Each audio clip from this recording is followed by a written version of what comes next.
ब्रह्मा जी ने दक्ष को प्रजापतियों का नायक बना दिया। अब देखो फिर एक घटना घटी। बाबा भोलेनाथ कथा कह रहे हैं और माँ का ध्यान कहाँ है? ऊपर से कैलाश से विमान निकल रहे हैं। माँ देखती ये विमान कहाँ जा रहे हैं। बाबा भोलेनाथ कथा कह रहे हैं, माँ का ध्यान विमानों की तरफ है। क्यों? पिताजी को प्रजापति का नायक बनाया गया और राजा दक्ष ने क्या किया पता? सबको निमंत्रण भेजा, सब देवताओं को बुलाया, लेकिन शिव जी को नहीं बुलाया। क्यों नहीं बुलाया? गोस्वामी जी ने लिखा, नहीं को अस जन्मा जग माई, नहीं को अस जन्मा जग माई, प्रभुता पाई जाई मद नाई, प्रभुता पाई जाए मद नाई। बाबा कहते हैं राजा दक्ष को जब प्रजापति का नायक बनाया गया तो उसको अहंकार हो गया और ऐसा जगत में कोई जन्म नहीं लिया है। गोस्वामी जी लिखते हैं जिसको प्रभुता पाकर के अहम ना हो जाए, वहम ना हो जाए, मद ना हो जाए। पद मिलते ही मद आ ही जाता है, आ जाता है। भगवान की कृपा से कोई अछूता रह जाए तो भगवान की कृपा ही है, वैसे नहीं बचता। माँ ने देखा कि सारे देवता जा रहे हैं। माँ ने पूछा, बाबा ये देवता सब कहाँ जा रहे हैं? ऊपर से सारे विमान कहाँ जा रहे हैं? बाबा भोलेनाथ ने कहा, ये सब तुम्हारे मायके जा रहे हैं। क्यों? तुम्हारे पिताजी ने एक बहुत बड़ा उत्सव किया है, ये सब वहीं जा रहे हैं। तो हम लोग नहीं चलेंगे? बाबा ने कहा नहीं चलेंगे। क्यों? वहां जाना उचित नहीं है। क्यों? सबको बुलाया है लेकिन हमको नहीं बुलाया। बाबा ने कहा, सती कयौनिक मोरे मन भावा, कयौनिक मोरे मन भावा। ये तो तुम कह रही हो कि हम भी चलें, मुझे भी अच्छा लग रहा है, लेकिन यह अनुचित नहीं निवत पठावा, ये अनुचित नहीं निवत पठावा। क्योंकि तुम्हारे पिताजी ने सब बहनों को बुलाया, तुमको नहीं बुलाया। क्यों? हमको क्यों नहीं बुलाया? दक्ष सकल निज सुता बुलाई, दक्ष सकल निज सुता बुलाई, हमरे बैर तुम्हें बिसराई, हमरे बैर तुम्हें बिसराई। हमसे बैर रखते हैं इसलिए तुमको नहीं बुलाया और सबको बुलाया, तो आपसे बैर क्यों रखते हैं? बाबा भोलेनाथ कहते हैं, एक बार ब्रह्मा जी की सभा में क्या हुआ कि मैं बैठा था और तुम्हारे पिताजी आए तो मुझे तो मान अपमान का कोई भान नहीं होता, मैं खड़ा नहीं हुआ और वो बुरा मान गए कि मेरा दामाद है, मेरे सम्मान में खड़ा नहीं हुआ, इसलिए तब से मुझसे बैर रखते हैं। और देखो सती, जो बिन बोले जाओ भवानी, जो बिन बोले जाओ भवानी, रहाई नसील स्नेह न कानी, रह नसील स्नेह न कानी। देखो तुमको बुलाया नहीं है और यदि बिना बुलाए जाओगे तो शीलता चली जाएगी। माँ ने कहा, बाबा आपको पता नहीं, वेद शास्त्र पुराणों संतों का एक मत है क्या? यद्यप मित्र यद्यप मित्र प्रभु पितु गुरु देहा, यद्यप मित्र प्रभु पितु गुरु देहा, जाई बिन बोले न संदेहा, जायो बिन बोले न संदेहा। हाँ तो माँ ने कहा, बाबा शास्त्र ऐसा कहते हैं कि मित्र के यहाँ, गुरु के यहाँ, पिता के यहाँ, स्वामी के यहाँ बगैर बुलाए चले जाना चाहिए, इसमें कोई दोष नहीं रहता। तो हमको भी पिता के यहाँ चले जाना चाहिए। बाबा भोलेनाथ ने कहा, देखो चले जाना चाहिए लेकिन वहाँ नहीं जाना चाहिए। कहाँ?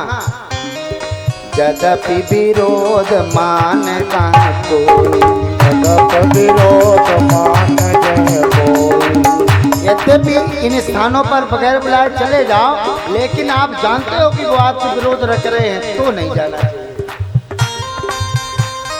कहाँ गए कल्याण न होई, कहाँ गए कल्याण न होई। ऐसी जगह पर जाने से कल्याण नहीं होता। लेकिन माँ बार बार रट लगा करके रहेगी, बाबा चलना चाहिए चलना चाहिए। अरे मेरा तो मायका है, आप नहीं जाओ तो मुझे ही भेज दो। बाबा भोलेनाथ समझ गए कि सती फिर भी नहीं मानेगी। भांति अनेक शंभु समझावा, भावी बस न ज्ञान उरया। भांति अनेक शंभु समझावा, भावी बस न ज्ञान उरया। बाबा ने बार बार समझाया लेकिन सती मैया को समझ नहीं आया। तो बाबा भोलेनाथ ने कही देखा हर जतन भो, रहे न दक्ष कुमार। बहुत प्रकार से बाबा ने समझाया और सती मैया कैलाश से चली। थोड़े दूर जाती फिर देखती बाबा बुला रहे हैं कि जाने दे रहे। बाबा धीरे से देखती, सती फिर वापस आ रही। सती बार बार 4-5 बार ऐसा करती है और अंत में बाबा भोलेनाथ दिए मोखे गण संग तब, विदा कीन त्रिपुरार। दिए मोखे गण संग तब, विदा कीन त्रिपुरार। बाबा भोलेनाथ ने देखा कि सती मानेगी नहीं, जाएगी, तो बाबा ने कुछ मुख्य गणों को साथ में दे करके सती मैया को विदा कर दिया। सती मैया जब वहां पर पहुंची, कहाँ? अपने पिता के यहाँ, तो वहां तो पता क्या हुआ? पिता भवन जब गई भवानी, दक्ष त्रास का न सनमानी। पिता के यहाँ जब सती मैया गई तो राजा दक्ष के भय के कारण सती मैया से कोई बोले ही नहीं, कोई नहीं बोला, किसी ने सम्मान नहीं किया। लेकिन फिर भी जगत में एक ऐसा नाता है साहब जो निस्वार्थ होता है। कितने भी अपराध बने तो भी वहां पर प्रेम की धारा अविरल रहती है। वो रिश्ता कौन सा होता है? माँ का होता है। वही घटना यहाँ घटी। सादर भले मिलीक माता, माँ आकर के सती मैया से मिली और बहनों ने उपहास किया। भगनी मिली बहुत मुस्कुराता। बहनों ने उपहास किया, अरे दीदी आप भी आ गई, आप भी आ गई, मतलब हाँ? उनको मालूम है पिताजी ने इनको नहीं बुलाया। दीदी आप भी आ गई? हाँ, जीजा जी को साथ लेकर के नहीं आई। अब सती मैया के हृदय में और ज्यादा विषाद उत्पन्न हो रहा है। सती मैया ने वहां जाकर के देखा कि बहुत सुंदर यज्ञ की रचना है, सब देवताओं को स्थान दिया गया, लेकिन भोले बाबा का कहीं स्थान नहीं। और बगैर रुद्र भगवान के कोई यज्ञ संपन्न भी हो सकता है, बगैर भोलेनाथ के कोई यज्ञ संपन्न हो ही नहीं सकता। सती मैया को बहुत कष्ट हुआ और सती मैया ने शिव अपमान न जाय सही, हृदय न होई प्रबोध। सती मैया के हृदय में बहुत ग्लानि हुई और सती मैया ने जब ये देखा कि सारे देवताओं को स्थान दिया गया, बाबा भोलेनाथ का कोई स्थान नहीं है, तो सती मैया एकदम बहुत क्रोधित हुई और सती मैया ने कहा, सुनहु सभासद सकल मुनिंदा, सुनहु सभासद सकल मुनिंदा, रही सुनी जिन शंकर निंदा, सो फल तुरत लहब सब गाऊ, भली भांत पछताव पिताऊ। भली भांत पछताव पिताऊ। ये सभासदों ध्यान से सुनो, जिसने जिसने यहाँ पर बैठकर भगवान भोलेनाथ की निंदा सुनी है और मेरे पिताजी सहित, भली भांत उसको पछताना पड़ेगा। क्यों? गोस्वामी जी ऐसा लिखते हैं, संत शंभु श्रीपते अपवादा, संत शंभु श्रीपते अपवादा। सुनी जहाँ तहाँ असमर जादा, सुनी जहाँ तहाँ असमर जादा। जहाँ पर भगवान भोलेनाथ का, संतों का, नारायण भगवान का अपमान हो, गुरु का अपमान हो रहा हो, वहां पर हो सके तो अपमान करने वाले की जिभ्या काट दो, संभव नहीं है तो कान भूनकर वहां से चले जाओ। और भगवान भोलेनाथ का जब स्थान नहीं देखा माने, तो माने कहा पिता मंदमति निंदक थे, पिता मंदमति निंदक थे। सच शुक्र संभव यह दे, सच शुक्र संभव यह दे। जिस पिता ने भगवान भोलेनाथ का अपमान किया है, अपराध किया है, उसी पिता से मेरा ये शरीर मुझे प्राप्त हुआ है। और सती मैया ऐसा संकल्प लेती है, तजियों तुरंत दे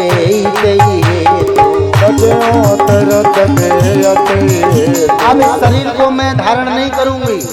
और भगवान भोलेनाथ का ध्यान करती है सती मैया, भोलेनाथ का ध्यान करके अच कही जोग अगन जनु दारा, अच कही जोग अगन तनु जारा, अच कही जोग अगन तनु जारा, अच कही जोग अगन तनु जारा। योगाग्नि को सती मैया ने प्रकट किया और अपने शरीर को अग्नि में समर्पित कर दिया। उसी समय भयउ सकल मख हाहाकारा, भयउ सकल मख हाहाकारा, भयउ सकल मख हाहाकारा, भयउ सकल मख हाहाकारा। सती मरण सुन शंभुगन लगे करन मत की, जग भी ध्वंस भी लोक भृगु रक्षा कीन मुनि, रक्षा कीन मुनि।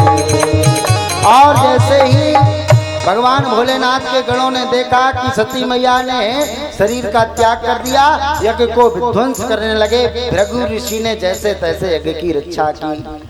उधर भगवान भोलेनाथ कैलाश पर समाचार जब शंकर पाए, समाचार जब शंकर पाए, वीरभद्र कर कोप पठाए, वीरभद्र कर कोप पठाए। जग विध्वंस जाई दिन कीना, जग विध्वंस जाई दिन कीना।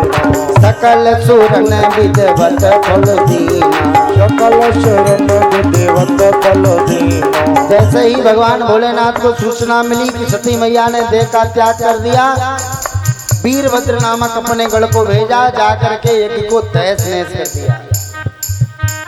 इधर सती मैया ने शरीर का त्याग करते करते भगवान भोलेनाथ से एक प्रार्थना की कि हे बाबा, सती मरत हरिसन बर मांगा, सती मरत हरिसन बर मांगा, सती मरत हरिसन बर मांगा, सती मरत हरिसन बर मांगा। जन्म जन्म शिव पद अनुरागा, जन्म जन्म शिव पद अनुरागा, जन्म जन्म शिव पद अनुरागा, जन्म जन्म शिव पद अनुरागा। सती मैया ने शरीर का त्याग करते हुए भगवान भोलेनाथ से प्रार्थना करी कि हे भोले बाबा, जन्म जन्मांतरों तक आपके चरणों में मेरा प्रेम बना रहे। और बाबा ने प्रार्थना स्वीकार करी। इसी कारण सती मैया तेहि कारण हिमगिरि गृह जाई, जननी पार्वती तनु पाई। सती मैया ने शरीर का त्याग किया और उधर राजा हिमांचल के यहाँ सती मैया ने पार्वती मैया के रूप में जन्म ले लिया। बोलिए पार्वती मैया की जय हो। समाचार जब नारद मुनि को प्राप्त हुआ तो गए। राजा हिमांचल ने कहा कि मेरे यहाँ पुत्री का जन्म हुआ है, पुत्री की रेखाएं देख करके कुछ विचारिए आप।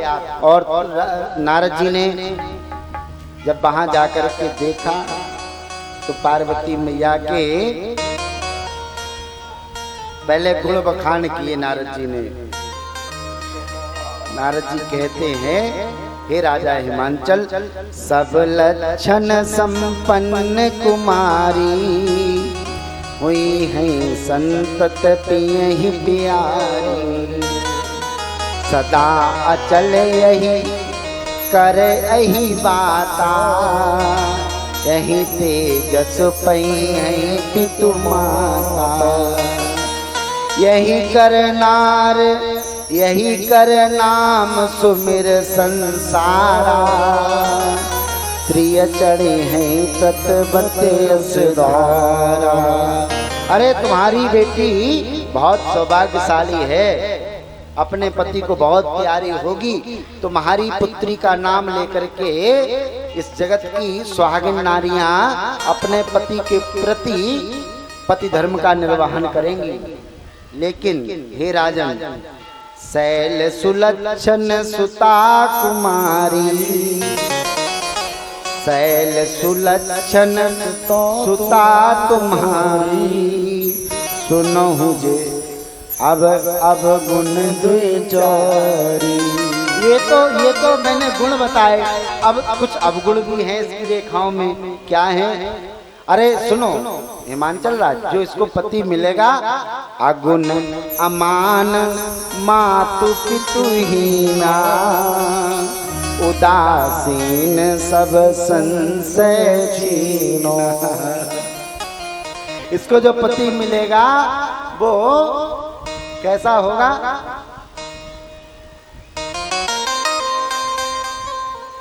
अजन्मा होगा, उसके माता पिता का कोई पता नहीं होगा, उसको मान अपमान का कोई भान नहीं होगा, वस्त्र प्राय धारण भी नहीं किएगा, बागंबर धारण करेगा, ऐसा इसको पति मिलेगा।